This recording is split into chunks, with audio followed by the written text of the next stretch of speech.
एक ऐसा पौधा जिसे अगर आप अभी जनवरी या फरवरी में बीज से ग्रो कर लेते हैं तो ये पूरे साल ब्लूम करता रहता है, यानी कि इसमें दिसंबर तक फूल आते ही रहते हैं। इस प्लांट की खासियत ये है कि इसको बिल्कुल भी केयर की ज़रूरत नहीं होती है, और अगर आपके पास स्पेस कम है या फिर आपकी बालकनी है या फिर टेरेस पे धूप बहुत कम आती है तो आप इस प्लांट को आसानी से ग्रो कर सकते हैं। और ये बहुत अच्छी ग्रोथ कर लेता है 1 से 1.5 महीने के अंदर ही, और आप इसे 6 से 8 इंच के पॉट में भी लगा सकते हैं अगर आपके पास स्पेस कम है। तो मैंने इसमें लगभग 1.5 महीने से ऊपर का प्रोसेस दिखाया है, पूरा बीज कैसे ग्रो करना है और कैसे सॉइल मिक्सचर बनाना है और किस तरीके के हमें लगाना है कि इसमें काफ़ी अच्छी ब्लूमिंग हो, सब कुछ मैंने इसमें शेयर करा है। तो चलिए स्टार्ट करते हैं वीडियो एंड देखते हैं कि कौन सा प्लांट है जो पूरे साल ब्लूम करता है बस बिना केयर के। तो आपके सामने है ये पौधा जिसे आज हम बीज से ग्रो करने जा रहे हैं। तो किसी भी प्लांट को बीज से ग्रो करने से पहले उसके बारे में थोड़ा सा पता होना चाहिए। तो इस प्लांट का नाम है मॉर्निंग ग्लोरी, जैसे कि मॉर्निंग ग्लोरी इसका नाम है। तो इसके फूल मॉर्निंग में खिलते हैं, 6 साढ़े 6 बजे के आसपास इसके फ्लावर्स खिल जाते हैं, और जैसे ही धूप पड़ने लगती है इस मॉर्निंग की, इसके फ्लावर्स बंद होने लगते हैं। जहाँ इसके फूल खूबसूरत होते हैं, साथ में इसकी पत्तियाँ भी काफ़ी खूबसूरत होती है। देखिए इस तरीके से पान की यानी कि हार्ट शेप में होती है, काफ़ी बड़ी बड़ी होती है साइज़ में।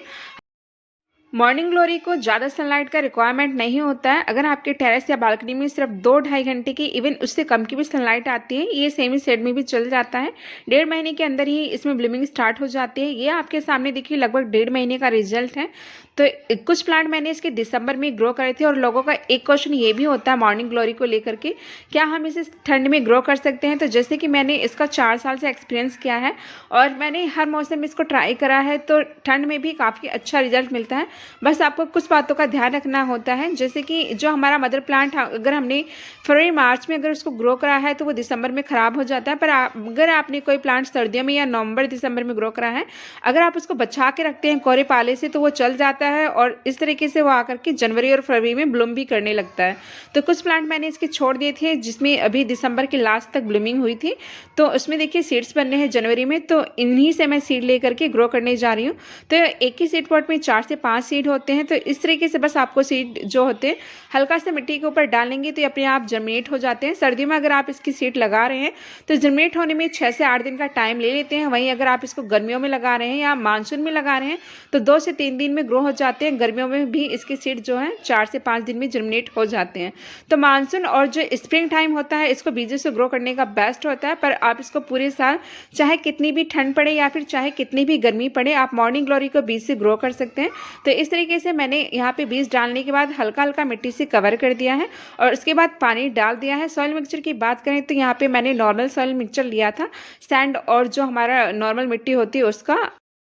ये बीज मैंने 10 जनवरी को लगाए थे और अब मैं आपको आगे कुछ दिनों बाद का रिजल्ट दिखाने जा रही हूँ।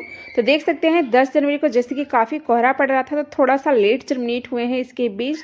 तो आज देखिए मुझे 5 दिन हो गया था इसको, तो मैंने 5 दिन बाद यहाँ दिखाया तो सिर्फ 2 बीज निकले थे, यानी कि ये 15 जनवरी का है और 15 जनवरी में देखिए सिर्फ 2 बीज जर्मिनेट हुए थे। जैसे कि उस टाइम भी काफ़ी कोहरा पड़ रहा था, तो पर अगर अब आप इसे ग्रो करेंगे तो काफ़ी ईजिली कम दिनों में जर्मिनेट हो जाएंगे। उसके बाद देखिए ये 21 जनवरी का रिजल्ट है, तो लगभग देखिए 11 दिन में इसकी सीडलिंग इतनी बड़ी हो चुकी थी। और इस वाले ब्लैक पॉट में भी मैंने कुछ दिन बाद लगाया था तो इसके सीड भी जर्मिनेट हो गए हैं। तो ये देखिए अब जो रिजल्ट है 25 जनवरी का है और आप देख सकते हैं कि 25 जनवरी में इसकी जो सीड है काफ़ी बड़े हो चुके हैं। तो ये लगभग देखिए 15 दिन का रिजल्ट है और आप देख सकते हैं कि 15 दिन में कितनी बड़ी इसकी सीडलिंग हुई है। पर आने वाले टाइम में आप देखेंगे कि जितनी सीडलिंग ये हमारी 15 दिन में बड़ी है ना, फरवरी में सिर्फ 10 दिन के अंदर ही आपको इससे अच्छा रिजल्ट देखने को मिल जाएगा। तो इस तरीके से आप इसको अभी ग्रो जरूर कर लें। और उसके बाद देखिए ये वो प्लांट है जिन्हें मैंने दिसंबर के स्टार्टिंग में ग्रो करा था और आप देख सकते हैं कि काफ़ी अच्छी ग्रोथ हो गई है 1.5 महीने के अंदर। तो इसको मैं आज ट्रांसप्लांट करने जा रही थी तो वही शेयर करूंगी। और आप ये भी दिखा रही हूँ मैं आपको कि दिसंबर में मैंने इसको ग्रो करा था तो इसमें फ्लावर बड्स भी बनने लग गए हैं, और ट्रांसप्लांट करने के बाद ही कुछ दिन बाद इसमें ब्लूमिंग होने लग जाएगी फरवरी के स्टार्टिंग में ही। जैसे कि ये एक वाइन नुमा प्लांट है, यानी कि बेल के रूप में बढ़ता है, तो आप इसको आसानी से पॉट साइज़ की बात करें तो 8 से 10 इंच का पॉट बेस्ट होता है। पर मैंने इसे 6 इंच के पॉट में भी लगाया है तो 6 इंच के पॉट में भी चल जाता है। जैसे कि अब प्लांट मुझे ट्रांसप्लांट करना है और जैसे कि ये पूरे साल ब्लूम करता है लगभग 9 से 10 महीने, तो अब आपको एक अच्छा सॉइल मिक्सचर बनाना है। इसको मॉइस्चर पसंद होता है पर ज़्यादा नमी नहीं बनी रहनी चाहिए मिट्टी में, बार बार वरना नीचे से जड़ें गल जाती हैं। तो यहाँ पे ये जो मिट्टी आप देख रहे हैं इसमें सैंड और नॉर्मल जो गार्डन सॉइल होता है दोनों का मिक्सचर है। तो जो यहाँ पे आपको सॉइल मिक्सचर बनाना है, 50% नॉर्मल मिट्टी लेनी है यानी कि गार्डन सॉइल, और उसमें आपको 20% रेत डालना है। तो मैं पहले से ही सॉइल मिक्सचर इस तरीके का बना के रखती हूँ। और उसके बाद देखिए यहाँ पे मैं ले रही हूँ गोबर की खाद। आपके पास जो भी खाद हो यानी कि वर्मी कंपोस्ट भी आप ले सकते हैं, किचन वेस्ट है तो वो भी ले सकते हैं। वो आपको 20% लेना है या फिर 30% ले सकते हैं, मतलब बचा हुआ परसेंट आप जो खाद है उसका डाल सकते हैं। पर मैं यहाँ पे देखिए कोकोपीट भी डालने वाली हूँ, क्योंकि जैसे कि अब गर्मी बहुत तेज़ पड़ने लग जाएगी तो मेरे टेरेस पर बहुत ज़्यादा गर्मियों में धूप आती है, तो पानी मुझे बार बार ना डालना पड़े, इसलिए मैं यहाँ पे देखिए कोकोपीट डाल रही हूँ। आपके पास अगर कोकोपीट है तो आप डाल सकते हैं, और अगर कोकोपीट नहीं है तो नॉर्मल आप मिट्टी बना सकते हैं। जैसे कि 50% नॉर्मल मिट्टी ले लें और उसमें 20% रेत मिला करके 30% आपको बस खाद डालनी है कोई से भी। तो मैंने यहाँ पे खाद को 20% कर दिया है और 10% मैंने इसमें देखिए कोकोपीट डाल दी है इस तरीके से। अब आपको इसको अच्छे से मिक्स कर देना है, सारी चीज़ें आपस में मिक्स हो जाए। उसके बाद देखिए मैंने यहाँ मिट्टी का पॉट लिया है, क्योंकि यही मेरे पास रखा था, और ये जो मिट्टी का पॉट है ये 8 इंच का है, तो मैं 8 इंच के पॉट में लगाने जा रही हूँ। और काफ़ी बार मैंने वीडियो शेयर करी है कि मैं 8 से 10 इंच तो मैंने मुश्किल ही दिया है, पर मैं ज़्यादातर 8 इंच में लगाती हूँ या फिर 6 इंच में ही, क्योंकि मेरे टेरेस पे भी इतना ज़्यादा स्पेस नहीं है और प्लांट बहुत ज़्यादा है। इसमें भी ये काफ़ी अच्छे से ग्रो कर जाता है। तो इस तरीके से जो नीचे हॉल था उसको मैंने कवर कर दिया है। अब सॉइल मिक्सचर को अच्छे से फिल कर दे रही हूँ। तो जैसे कि मैंने आगे आपको दिखाया कि इसके बीज को हम सर्दियों में भी यानी कि दिसंबर लास्ट में जब बहुत ज़्यादा कोहरा पड़ता है और जनवरी स्टार्टिंग में भी बीज से ग्रो कर सकते हैं। पर जब इसके बीज उग जाते हैं यानी कि सीडलिंग हमारी छोटी सी होती है, तब हमें उनको बहुत बचा के रखना पड़ता है, यानी कि डायरेक्ट पाले और कोहरे की कॉन्टैक्ट में नहीं आने देना है। तो आसानी से ये प्लांट सेव हो जाते हैं और फिर आने वाले टाइम में ही फरवरी के स्टार्टिंग से इनमें ब्लूमिंग स्टार्ट हो जाती है। तो इस तरीके से देखिए मैंने सॉइल मिक्सचर से फिल कर दिया पॉट को आधे से ज़्यादा, और उसके बाद यहाँ मैं सीडलिंग को निकालने वाली हूँ। तो कोशिश करें कि जब भी आप सीडलिंग ट्रांसप्लांट करते हैं तो उसके साथ में थोड़ी सी मिट्टी ज़रूर होनी चाहिए, यानी कि जो उसका सॉइल मिक्सचर है। ऐसे में क्या होता है कि स्टेबल होने में उनको कम टाइम लगता है, और वो उस मिट्टी में जिसमें हम इसको लगाएंगे ना उसमें बहुत जल्दी से स्टेबल हो जाता है, और इसमें कम दिनों में ही 4-5 दिनों में ही आपको ग्रोथ दिखाई देने लग जाएगी। तो यहाँ पे देखिए मैं निकाल रही हूँ इनको। तो जब भी आप ये छोटे नए पौधे यानी कि सीडलिंग्स को निकालें तो थोड़ा ध्यान से निकालें कि इनकी जड़ें टूटे ना। अभी वैसे मौसम अच्छा है तो सीडलिंग वगैरह इजीली जो है होती हैं, स्टेबल हो जाती हैं, यानी कि ट्रांसप्लांट करेंगे तो ये शॉक में नहीं जाएगी। तो देख सकते हैं कि 1.5 महीने के अंदर काफ़ी अच्छी रूट्स बन गई है। मैंने इसको कोकोपीट में लगाया था। तो जब भी आप सीड ग्रो करें तो कोकोपीट में ग्रो कर सकते हैं या फिर सैंड में, और इसके सीड तो इतने बड़े बड़े होते हैं साइज़ में कि अगर आप इसको नॉर्मल मिट्टी में ग्रो करते हैं तो इसमें भी ये काफ़ी आसानी से ग्रो हो जाते हैं। तो इस तरीके से देखिए सीडलिंग को मैंने लगा दिया है होल करके, और मिट्टी से अच्छे से कवर कर देना है जितनी भी ये सारी जड़ें हैं इसकी। उसके बाद जैसे कि अभी एक वाइननुमा प्लांट है यानी कि बेल के रूप में बढ़ता है, तो आपको स्टिक चाहिए होगी, तो आपको कोई स्टिक लगा देनी है या फिर रस्सी वगैरह लगा करके इसको कहीं पे चढ़ा देना है, यानी कि किसी सहारे से अगर आप इसको चढ़ाते हैं तो इसमें जो ग्रोथ होती है ना वो बहुत तेज़ी से होती है, और ब्लूमिंग जो होती है वो भी काफ़ी हैवी होती है।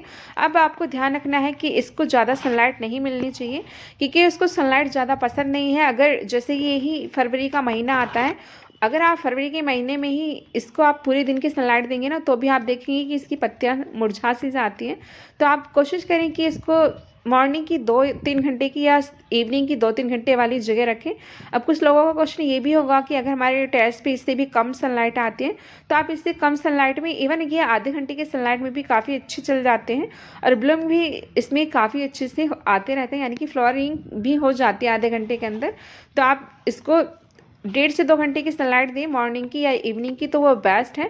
तो इस तरीके से देखिए मैंने सॉइल मिक्सचर और भी भर दी है, पूरा अच्छे से जड़ों को कवर कर दिया है। अब मैं यहाँ पे स्टिक लगाने जा रही हूँ, और आप देख सकते हैं इसमें 4 से 5 फ्लावर बड बनी हुई है, और 1.5 महीने के अंदर ये काफ़ी अच्छे से ग्रो कर गया है।